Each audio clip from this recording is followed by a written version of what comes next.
Hi, my name's Yvonne and I'm doing a series on the Old English runes. Next up, IOR. Not to be confused with a small sad donkey from Winnie the Pooh. No, that's that's IOR, and it represents the world serpent,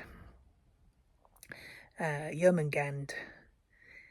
And the interesting thing about the world serpent is that it is found in more than one Indo-European mythology, because there's a story where Thor goes fishing and with one of the giants, and he's fishing over the side of the boat, and the boat nearly gets upset because he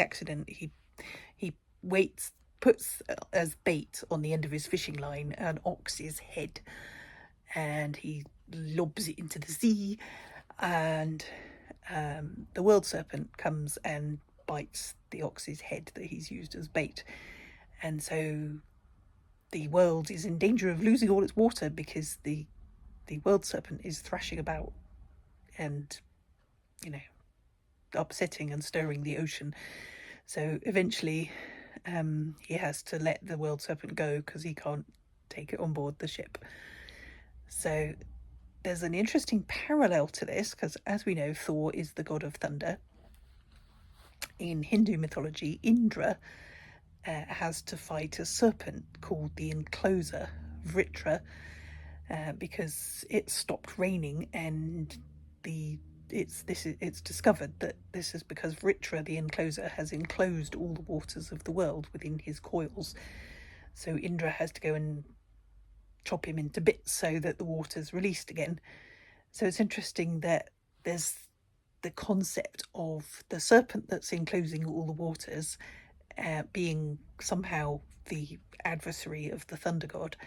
In a hot, dry, arid climate, it's like enclosing all the waters is a bad thing, whereas in northern climes where there's far too much water falling out of the sky all the time, you want this serpent to enclose all the water to stop it from overflowing and causing floods and chaos and stuff. But still, the motif of the thunder god and the big serpent that encloses the waters is there in both myths. So as a mythology nerd, I think that's fascinating. However, it doesn't really tell us an awful lot about this rune. So when you see this rune in a reading, it does tell us about the rune, because if you see this rune in a reading, it's about containment and balance. And as you can see, the four arms of this axis thing here are balanced. So if you see it in a future part of a reading, it means that you need balance in your life. And if you see it in the present, then things are currently balanced. And if it's in the past, then obviously they were balanced in the past, and that's the basis of your current situation. So overall, a pretty positive rune.